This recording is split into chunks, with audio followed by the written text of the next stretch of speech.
ये बताओ कि जो आपका एसिटाइलिन कोलिन है वो किस पाथवे को फॉलो करता है?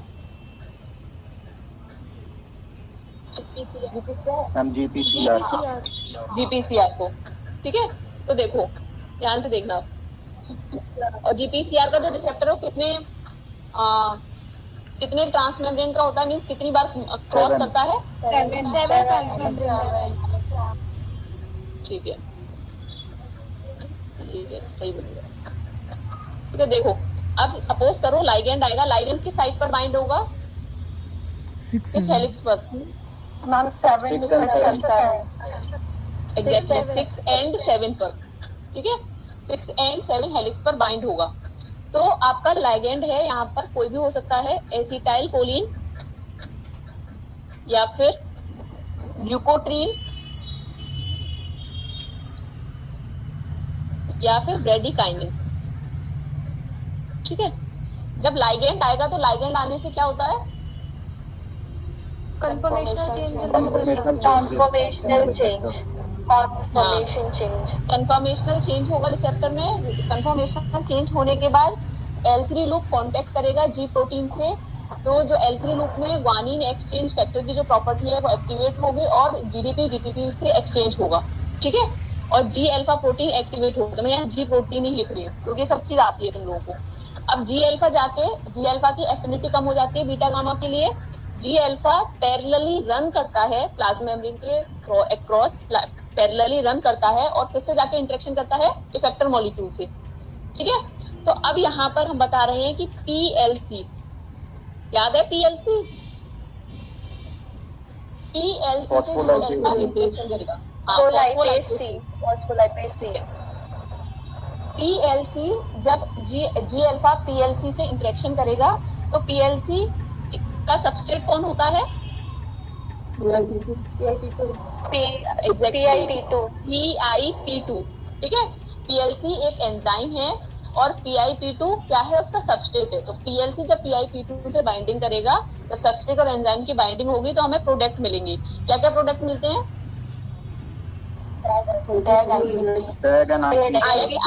बिल्कुल सही, IP3 एंड डेक। IP3 आपका क्या करता है? ये स्मूथ एंडोप्लाज्मिक रेटिकुलम है। ठीक है, स्मूथ एंडोप्लाज्मिक रेटिकुलम। IP3 के रिसेप्टर प्रेजेंट होते हैं। ये क्या है? IP3 receptor. अच्छा, IP3 की कोई फुल फॉर्म बताएगा मुझे?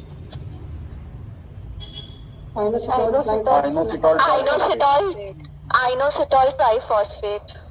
हाँ, ट्राई में कहाँ फॉस्फेट जरा जुड़ते हैं, जरा ये तो बता दो। ट्राई तो है, क्या कह रहे हो तुम? जरा दोबारा बोलना।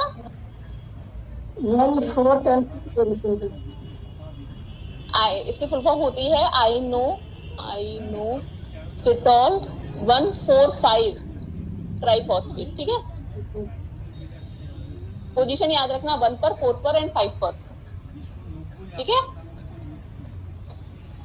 अब देखो स्मूथ एंडोप्लाज्मिक रेटिकुलम, क्योंकि आई थिंक मुझे याद नहीं है एग्जैक्टली, लेकिन किसी एग्जाम में ये भी पूछा गया था कि आइनोसिटॉल जो ये ट्राइफॉस्फेट है, इनकी पोजीशन पूछी गई थी, फॉस्फेट ग्रुप किस किस पोजीशन पर होते हैं। ठीक है, 145।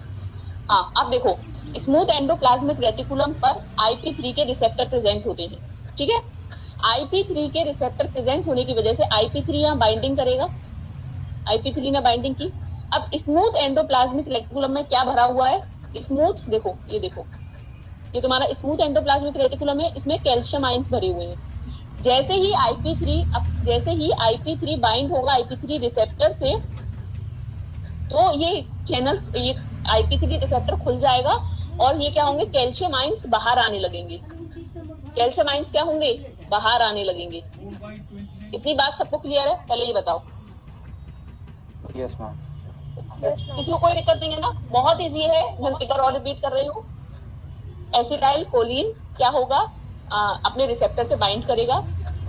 रिसेप्टर से बाइंड करने के बाद रिसेप्टर में कन्फर्मेशनल चेंज होंगे। L3 लूप, ये L3 लूप होता है। ठीक है, नीचे वाला ये वाला यही होगा, 1 2 3, ये वाला है L3 लूप में ग्वानिन एक्सचेंज फैक्टर की प्रॉपर्टी होती है। जी अल्फा जो है L3 लूप कांटेक्ट स्टैब्लिश करेगा जी प्रोटीन से। L3 लूप में क्या होगा देन GDP से GTP एक्सचेंज होगा। जी अल्फा की एफिनिटी बीटा गामा के लिए कम होगी। जी अल्फा पैरेलली रन करेगा प्लाज्मा मेम्ब्रेन के अक्रॉस और PLC से जाके इंटरेक्शन करेगा, कांटेक्ट स्टैब्लिश करेगा।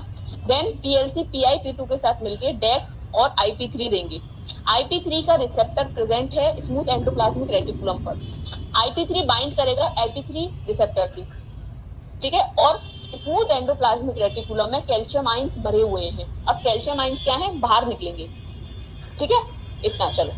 अब देखो ध्यान से सुनना, देखो ये जो सेल्स है ना, ये एंडोथेलियल सेल्स हैं और ये जो सेल्स हैं ये स्मूथ मसल्स की सेल्स हैं, ये जो पर्पल कलर में दिख रही है। ध्यान से सुनना, रुको।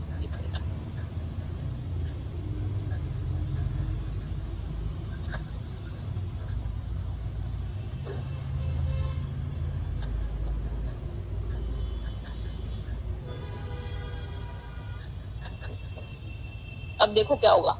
अब यहाँ पे स्पेस नहीं है तो मैं यहाँ पे लेके चल रही हूँ, ठीक है। अब कैल्शियम आयन क्या करेगा, आपका एक प्रोटीन होता है काल्मोड्यूलिन, काल्मोड्यूलिन, ठीक है। कैल्शियम आयन, काल्मोड्यूलिन कैल्शियम डिपेंडेंट होता है। कैल्शियम आयन इसको एक्टिवेट कर देगा। क्या कहा मैंने, कैल्शियम आयन काल्मोड्यूलिन को एक्टिवेट कर देगा। काल्मोड्यूलिन क्या है, नाम से ही समझ में आ रहा है, कैल्शियम डिपेंडेंट है ये, ठीक है। तो कैल्शियम आयन होने की वजह से काल्मोड्यूलिन क्या हो जाएगा, एक्टिवेट हो जाएगा। और काल्मोड्यूलिन क्या करेगा, नॉस नाइट्रिक ऑक्साइड सिंथेस, आपका एक एंजाइम है नाइट्रिक ऑक्साइड सिंथेस, थर्ड को एक्टिवेट कर देगा। काल्मोड्यूलिन क्या करेगा, नाइट्रिक ऑक्साइड सिंथेस एंजाइम को एक्टिवेट कर देगा, ठीक है। देखो सुनो, अब नॉस आपके बेसिकली नाइट्रिक ऑक्साइड सिंथेस होते हैं, ये भी 3 टाइप के होते हैं, नॉस फर्स्ट, सेकंड एंड थर्ड। जो नॉस फर्स्ट है वो नर्व सेल में रोल प्ले करता है, जो नॉस सेकंड है वो इम्यून सेल्स में रोल प्ले करता है, and NOS third endothelial cells में रोल प्ले करता है। क्योंकि यहाँ पर हम बात कर रहे हैं एंडोथेलियल सेल्स की, इसीलिए हम किसको यूज कर रहे हैं, नॉस थर्ड को। सबको ये बात क्लियर हुई। कैल्शियम आयन ने काल्मोड्यूलिन को एक्टिवेट किया।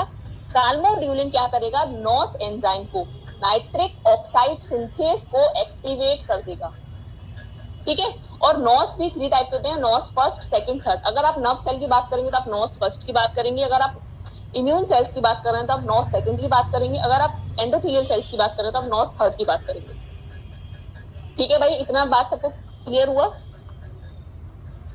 देखो अब ध्यान से देखना, देखो अब ये नॉस एंजाइम नाम है नाइट्रिक ऑक्साइड सिंथेस, तो ऑब्वियसली नाइट्रिक ऑक्साइड की सिंथेसिस कराएगा। तो क्या होगा कि आर्जिनिन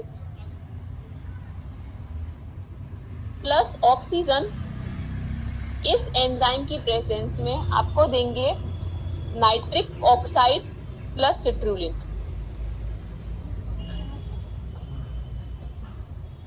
ये बहुत इंपॉर्टेंट है, ध्यान से सुनो। आर्जिनिन प्लस ऑक्सीजन इस एंजाइम की प्रेजेंस में, नाइट्रिक ऑक्साइड सिंथेस की प्रेजेंस में आपको देंगे नाइट्रिक ऑक्साइड प्लस सिट्रुलिन। ये समझ आया सबको, बताओ यहां तक समझ आया तो फिर आगे चलें। बच्चों कहाँ गए, अरे आवाज आ रही है मेरी? अरे तो बोलते काहे नहीं हो, ऐसा लगता है बीच में की आवाज चली गई। सबको इतना पार्ट क्लियर हुआ? Yes ma'am. हाँ देखो अब देखो NO क्या है, एक हाइड्रोफोबिक गैस है, ठीक है। NO क्या है, एक हाइड्रोफोबिक गैस है।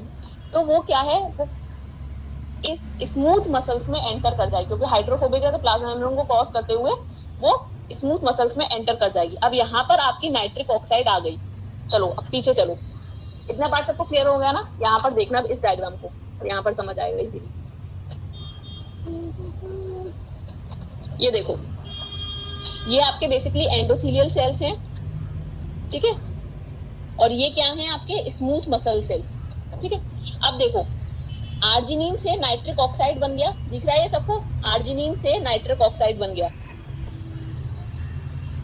जब ये नाइट्रिक ऑक्साइड बना तो ये एक हाइड्रोफोबिक गैस है, ये कहाँ एंटर कर गई, स्मूथ मसल सेल्स में एंटर कर गई।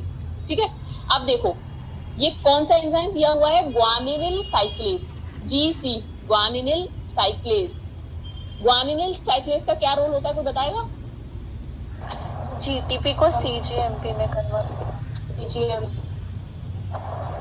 एग्जैक्टली, क्या होता है ग्वानिनिल साइक्लेज का रोल, जीटीपी को सीजीएमपी में कन्वर्ट करना।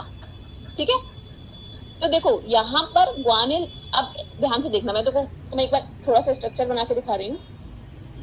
देखो ये ग्वानिनिल साइक्लेज है आपका, ठीक है, ये क्या है, ग्वानिनिल साइक्लेज। इसमें ये जो साइट है, ये ब्लैक कलर से हाईलाइट करो, ये जो साइट है ये कैटालिटिक साइट है। ठीक है, और यहाँ पर प्रेजेंट होता है आपका हीम ग्रुप।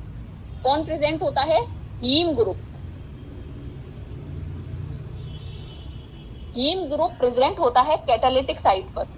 और आपका जो नाइट्रिक ऑक्साइड है, जो NO है, नाइट्रिक ऑक्साइड बनाओ, जो ये NO है ये आके इंटरेक्शन करता है किससे, आपके हीम ग्रुप से, जिससे कि कन्फर्मेशनल चेंज आता है ग्वानिल साइक्लेज में, और ग्वानिल साइक्लेज एक्टिवेट होता है और वो कन्वर्ट करता है जीटीपी को सीजीएमपी। दोबारा रिपीट कर रही हूँ मैं, सुनना। देखो यहाँ दिखा नहीं रखा है पर स्ट्रक्चर समझो इसका। ग्वानिल साइक्लेज बेसिकली आपका क्या है, आपका ग्वानिल साइक्लेज में कैटालिटिक साइट प्रेजेंट है, और उस कैटालिटिक साइट पर कौन प्रेजेंट है, आपका हीम ग्रुप प्रेजेंट है। नाइट्रिक ऑक्साइड आएगा, ठीक है, नाइट्रिक ऑक्साइड आएगा, वो हीम ग्रुप से क्या करेगा, इंटरेक्शन करेगा। ठीक है, जब नाइट्रिक ऑक्साइड इंटरेक्ट करेगा हीम ग्रुप से, तो आपके जो ग्वानिल साइक्लेज है उसकी कन्फर्मेशनल चेंजेस होगा उसमें, और उसकी कैटालिटिक साइट एक्टिवेट हो जाएगी, जिसकी वजह से जीटीपी जो है सीजीएमपी में कन्वर्ट होगा। सबको ये बात क्लियर हुई? कहाँ गई बच्चों? सबको क्लियर हुआ ना? अब सबको पता है कि अब सीजीएमपी अगर एक्टिवेट हो गया तो वो क्या करेगा,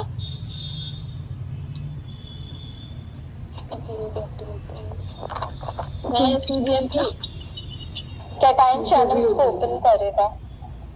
लो कैटाइन तो कूद पड़ी, पहले पीकेजी कौन बोलेगा,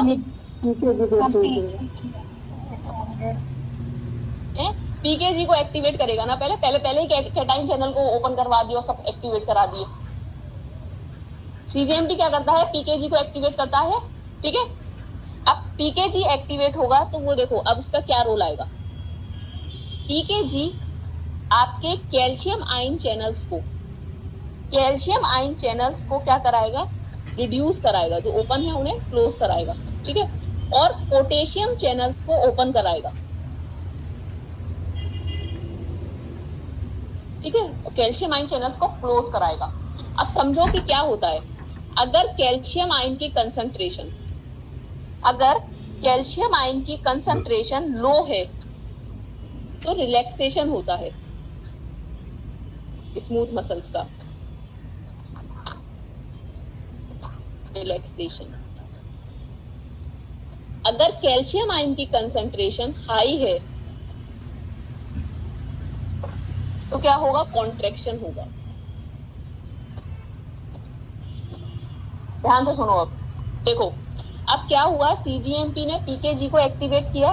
ठीक है, अब पीकेजी एक्टिवेट होगा तो कैल्शियम आयन की कंसंट्रेशन लो हो रही है, और कैल्शियम आयन कंसंट्रेशन लो हो रही है तो क्या लिखा हुआ है, रिलैक्सेशन लिखा हुआ है या नहीं, बड़ा रिलैक्सेशन होगी, स्मूथ मसल्स क्या होंगे, रिलैक्स करेंगी। बात समझ आई? आगे बच्चों सबको ये समझ आया किस तरीके से काम करता है? स्मूथ मसल रिलैक्सेशन होगा, वेसोडाइलेशन होगा। ठीक है, मैं एक बार और रिपीट कर रही हूँ पूरी पाथवे, सुनना, बहुत इजी है पाथवे, कुछ नहीं है इसमें। देखो आपका एसिटाइल कोलिन, ल्यूकोट्रीन या ब्रेडिकाइनिन ने आके बाइंडिंग की। ठीक है, अब जब लाइगेंड आके बाइंड करेगा रिसेप्टर पे तो रिसेप्टर में कन्फर्मेशनल चेंज होंगे, तो क्या होगा, L3 लूप कांटेक्ट करेगा जी प्रोटीन से, जी और L3 लूप में ग्वानिन एक्सचेंज फैक्टर की प्रॉपर्टी है, तो क्या होगा कि जी अल्फा में जो जीडीपी बाउंड है वो किसमें एक्सचेंज हो जाएगा, किससे रिप्लेस हो जाएगा, जीटीपी से। जी अल्फा की एफिनिटी कम हो जाएगी बीटा गामा के लिए। जी अल्फा पैरेलली रन करेगा अक्रॉस प्लाज्मा मेम्ब्रेन और कांटेक्ट बनाएगा किससे, इफेक्टर मॉलिक्यूल से। और यहाँ इफेक्टर मॉलिक्यूल क्या है, पीएलसी, फॉस्फोलाइपेज सी। पीएलसी का सबस्ट्रेट है PIP2, ठीक है। देन क्या होगा, अब जब एंजाइम सबस्ट्रेट से बाइंड कर गया तो प्रोडक्ट मिलेगा, वो होगा आपका डेग and IP3। IP3 basically IP3 के जो रिसेप्टर हैं वो प्रेजेंट होते हैं स्मूथ एंडोप्लाज्मिक रेटिकुलम पर। स्मूथ एंडोप्लाज्मिक रेटिकुलम में कैल्शियम आयंस ठूस ठूस के भरे हुए हैं। जब IP3 रिसेप्टर से बाइंड होगा तो ये ओपन हो जाएगा और कैल्शियम आयंस बाहर आ जाएंगे, ठीक है। जब जैसे ही कैल्शियम आयंस बाहर आएंगे वो काल्मोड्यूलिन को एक्टिवेट करेंगे। काल्मोड्यूलिन एक्टिवेट करेगा नाइट्रिक ऑक्साइड सिंथेज को, ठीक है। अब क्या होगा, आर्जिनिन प्लस ऑक्सीजन मिलके नाइट्रिक ऑक्साइड सिंथेज की प्रेजेंस में क्या बनाएंगे, nitric oxide and citrulline. Nitric oxide एक हाइड्रोफोबिक गैस है, वो क्या है, क्रॉस करेगी आपके कहाँ, प्लाज्मा मेम्ब्रेन को क्रॉस करेगी और कहाँ चली जाएगी, स्मूथ मसल सेल्स में, ठीक है। जब स्मूथ मसल सेल्स में नाइट्रिक ऑक्साइड जाएगी तो ये ग्वानिलिन साइक्लेज से इंटरेक्शन करेगी। कैसे इंटरेक्शन करती है, ग्वानिल साइक्लेज में कि कैटालिटिक साइट में हीम ग्रुप प्रेजेंट रहता है। हीम ग्रुप NO से कांटेक्ट एस्टेब्लिश करेगा या उसे इंटरेक्शन करेगा और ग्वानिल साइक्लेज एक्टिवेट हो जाएगा। ग्वानिल साइक्लेज एक्टिवेट होगा तो वो जीटीपी को CGMP में कन्वर्ट करेगा। CGMP क्या करेगा, PKG को एक्टिवेट करेगा। PKG क्या करेगा, कैल्शियम आयन चैनल्स को कम करेगा और पोटेशियम आयन चैनल्स को बढ़ाएगा, जिसकी वजह से क्या होगा, वैसोडाइलेशन होगा और क्या होगा, smooth muscle relaxation. Smooth muscle relaxation, ठीक है। किसी को कोई दिक्कत, पहले बताओ यहाँ तक। इसके बाद से रिपीट कर दीजिए। इसके बाद से मैम जब NO इसके ग्वानिल साइक्लेज से इंटरेक्ट करता है उसके बाद, हाँ देखो, जब नाइट्रिक ऑक्साइड ग्वानिल साइक्लेज से इंटरेक्ट कर रहा है, भाई हीम ग्रुप है उसकी कैटालिटिक साइट पर, तो नाइट्रिक ऑक्साइड ने हीम ग्रुप से कांटेक्ट एस्टेब्लिश किया, मतलब इंटरेक्शन हुआ और ग्वानिल साइक्लेज एक्टिवेट हो गया। अब हम सबको ग्वानिल साइक्लेज का रोल अच्छी तरीके से पता है, जीटीपी को CGMP में कन्वर्ट करेगा। CGMP आ गया सेकेंडरी मैसेंजर। CGMP क्या करेगा, PKG को एक्टिवेट करेगा। PKG क्या करेगा, आपके कैल्शियम आयन चैनल्स को रिड्यूस करेगा और पोटेशियम आयन चैनल्स को ओपन करेगा, जिसकी वजह से वैसोडाइलेशन होगा और स्मूथ मसल रिलैक्सेशन होगा, ठीक है।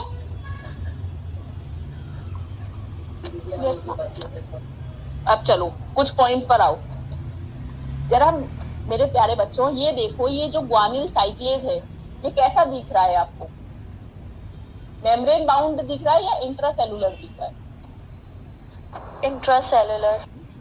हाँ, तो ये जो ग्वानिल साइक्लेज है इसे आप कैसे रिप्रेजेंट करेंगे, स्मॉल में s guanyl cyclase. It means that कि ये सॉल्युबल है,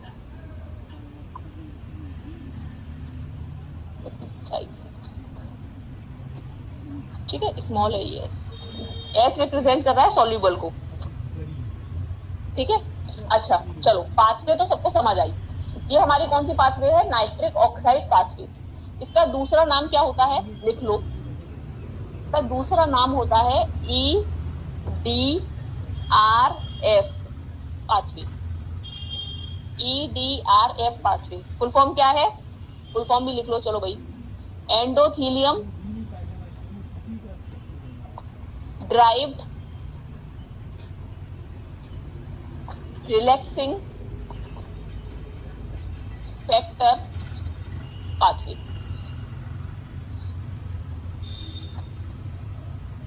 ठीक है।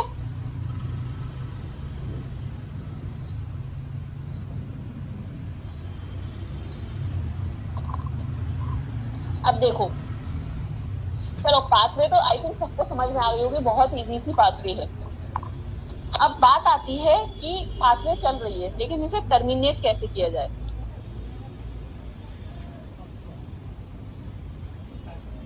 तो देखो, जो NO होता है ना, NO की हाफ लाइफ जो होती है T हाफ, वो कुछ फ्यू सेकंड्स की होती है, तो उसके बाद अपने आप ही पाथवे क्या हो जाएगी, टर्न ऑफ हो जाएगी। ठीक है, चलो पाथवे टर्न ऑफ हो गई, लेकिन अगर हम चाहते हैं कि ये पाथवे कंटिन्यू रहे तो आप क्या करेंगे? तो देखो ध्यान से सुनना, फॉस्फोडाइईस्ट्रेस पीडीई, देखो पहले सुनो मेरी बात, कहाँ कहाँ लिखूं मैं, नहीं लिखती हूँ। देखो पीडीई क्या करता है,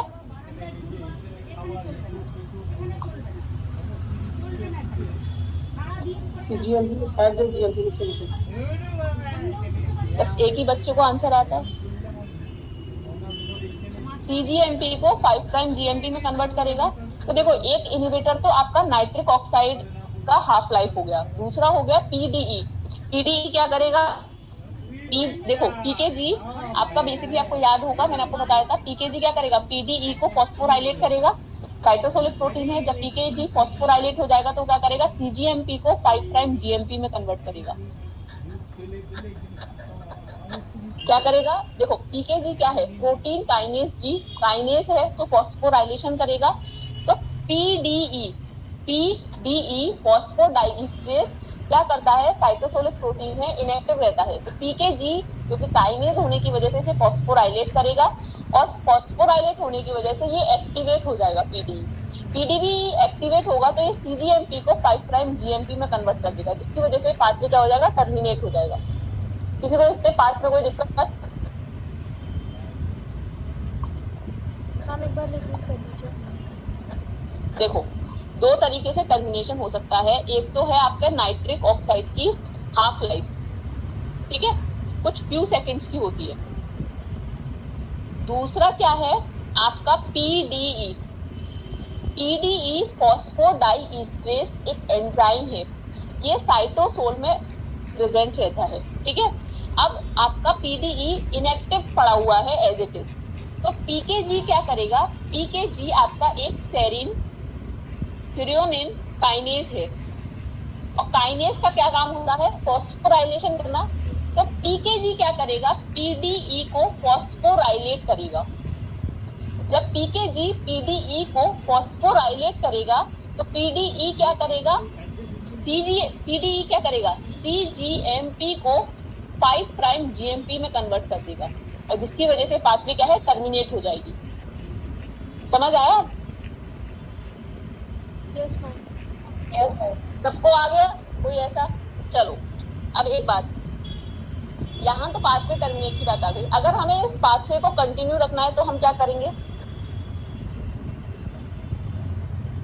देखो पाथवे को कंटिन्यू रखने के लिए हम फॉस्फोडाइईस्ट्रेस इनहिबिटर का यूज करते हैं। क्या करते हैं? फॉस्फो जो पीडीई है, फॉस्फोडाइईस्ट्रेस इनहिबिटर का यूज करते हैं।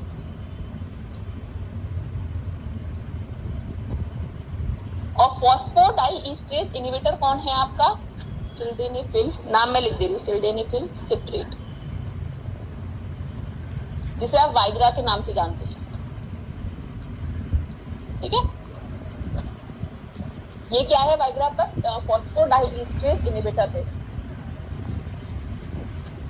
ठीक है, तो जिसकी वजह से पाथवे क्या है, कंटिन्यूअसली चलती रहेगी, इनहिबिट नहीं होगी। बताओ किसी को कोई दिक्कत? No ma'am. किसी को कोई दिक्कत नहीं? चलो आओ दोबारा लौट के इधर ही। अब देखना, देखो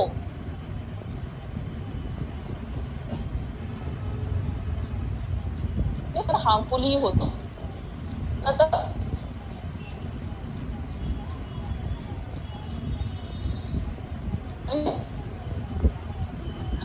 लिए that is beneficial to human।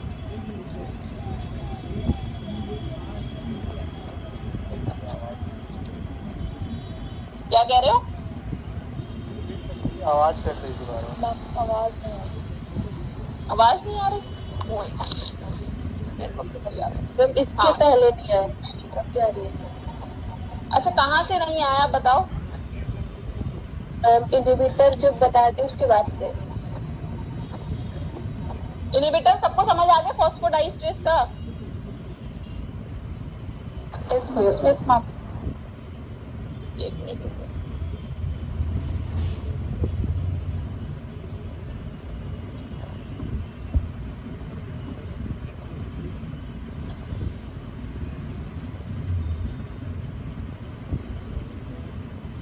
अब देखो मैंने क्या बताया कि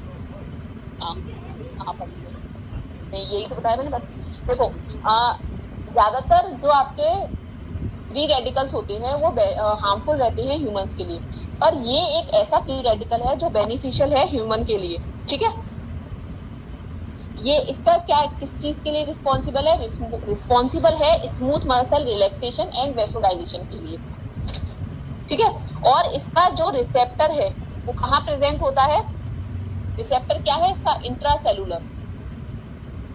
रिसेप्टर क्या है? इंट्रासेलुलर। वानिल साइक्लेस कहाँ प्रेजेंट है? इंट्रासेलुलरली ना। और कहाँ प्रेजेंट है ये? Smooth muscles.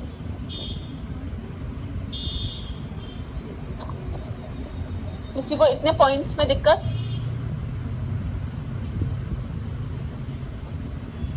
और आपका जो सेकेंड नाइट्रिक ऑक्साइड के लिए सेकेंडरी मैसेंजर है वो कोई बता सकता है कौन सा होता है?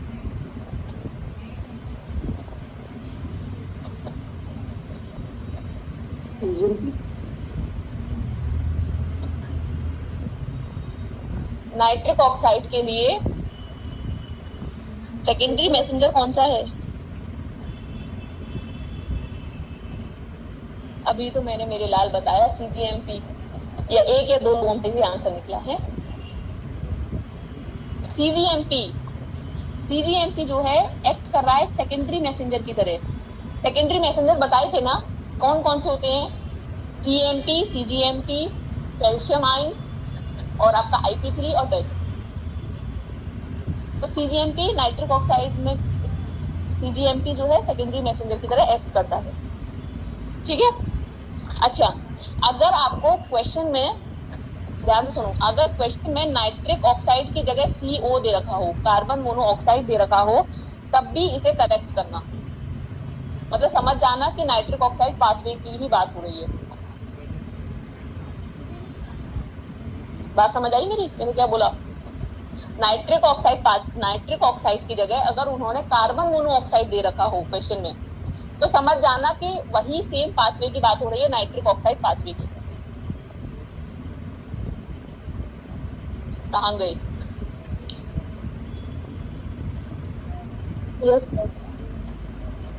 सबको क्लियर हुआ? ये जितना भी मैंने बताया। मैम तो कार्बन मोनोऑक्साइड भी बेनिफिशियल होता है। मतलब सबसे ज्यादा बेनिफिशियल तो नाइट्रिक ऑक्साइड होता है, पर कार्बन मोनोऑक्साइड को जगह यूज किया जाता है। ठीक है, ओके मैम। चलो थोड़ा सा और आओ। नॉस एंजाइम्स की याद है? Nitric oxide synthase. देखो नॉस फर्स्ट नर्व सेल के लिए, नॉस सेकंड इम्यून सेल्स के लिए और नॉस थर्ड एंडोथेलियल सेल के लिए। जो नॉस फर्स्ट और थर्ड हैं वो कैल्शियम डिपेंडेंट होती हैं। ठीक है, और जो नॉस सेकंड है वो कैल्शियम इंडिपेंडेंट होता है। और क्योंकि हम यहाँ पे देखो नर्व सेल है तो आप इसे किस तरीके से रिप्रेजेंट कर सकते हैं? स्मॉल एन नॉस। इम्यून सेल्स है तो इसे किस तरीके से रिप्रेजेंट कर सकते हैं? स्मॉल